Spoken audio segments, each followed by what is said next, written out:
this morning leaving to go for a drive from Los Angeles to Death Valley, the Trona Pinnacles, and who knows where else. So first things first, we had to go get caffeinated at the local coffee commissary. And then back on the road, heading out of Los Angeles via the San Fernando Valley on the 14 North, as the distant mountains beyond Santa Clarita started to make themselves visible. Having a good day? Yes. Yeah. Guerrero loves a long drive. It's his rolling lullaby. Sweet dreams, little buddy. And before we knew it, we were entering Mojave, crossing the train tracks before turning right onto the 14 to continue northeast. So I thought we'd stop. Quite beautiful out here. Back on the road enjoying the scenery, we turned right onto Red Rock Randsburg Road, continuing more northeasterly to Garlock Road, then briefly travelling the 395 before turning right onto Searles Station Cutoff, and then travelling along there until we hit this incredibly straight section of Trona Road. It's incredibly straight, look at it. I wonder if people bring their sports cars out here. I'm sure they would. Yeah, it's perfect for that. This says Trona. Then from there we were on through even more stunning red rock geology, stopping in this remarkable place to just admire the quietness. Well, and the wind. But it's pretty serene still.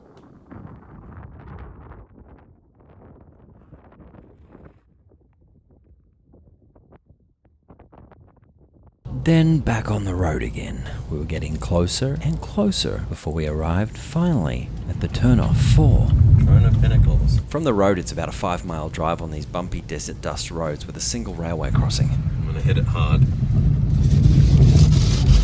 Abandoned industrial train carriages, and way off in the distance, the Trona Pinnacles.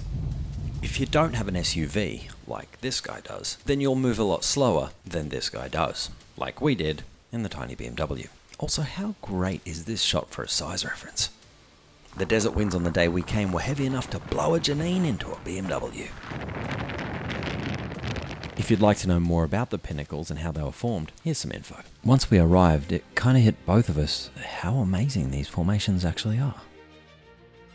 And yes, if you need to go, there is a toilet. And I didn't know what to make of this one. It seemed to be giving us the finger. You okay, bro? Did you wake up on the wrong side of the Eon? But jokes aside, we genuinely found these things amazing. Made of calcium carbonate, they're formed from ancient volcanic activity beneath a highly saline lake and resulted in these amazing things that they call tufas, with the tallest pinnacle formation hitting 140 feet tall.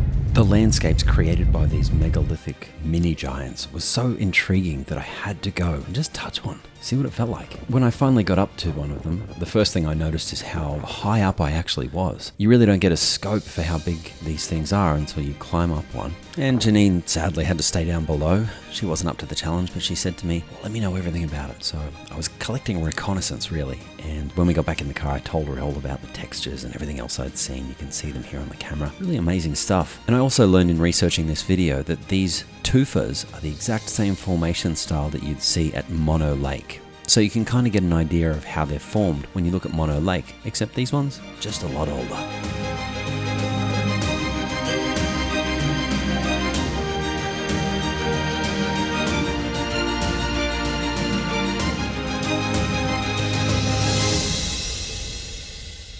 So what did you think of the Pinnacles? it was such a beautiful surprise. It's outstanding and it's hard to describe. Each peak is radically different, each spike. Look at this one, you can walk up this one, you see there's a trail? Yeah, I do, yeah. It looks like a cathedral. Pretty cool. So just like that, after a loop around the Pinnacles, we were back on the road, heading towards Death Valley, continuing further northeast away from Los Angeles, enjoying all of the beautiful landscapes, mountains, roads, lizards running across the road, and the epic industrial scenery of Trona, where we stopped to get some gas and wonder if this factory made treats? Back on the road, next stop, Death Valley.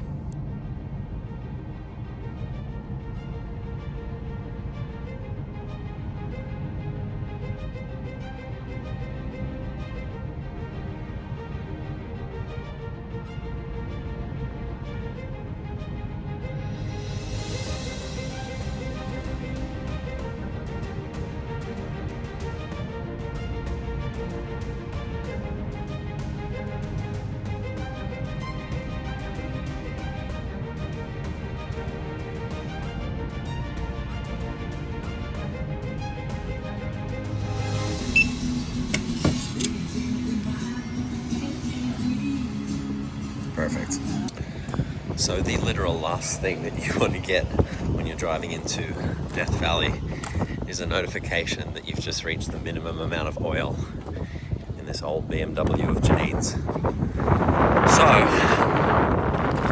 $13 later, hopefully we can get back on the road.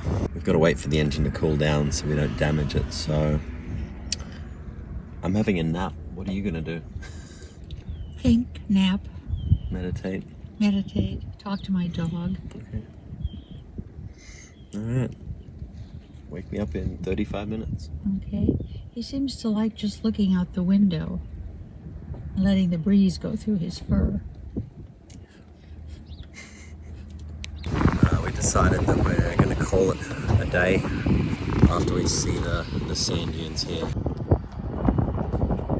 So after letting the car cool down for a bit, I dropped a quart of oil in there and we're good to go. Here we are. Sand dunes. We looked at the Google Maps and it's still around 5 hours and 30 minutes all the way back, which makes sense. We didn't realise that's how long we've been driving to get out here. So we got into Death Valley, we looked at the sand dunes, gonna turn around. It's not as cool as I thought it would be. We thought it would be 78, it's more like 90, 92. So, good trip? Good trip. Alright. We'll be back. Yeah.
Dig the ride?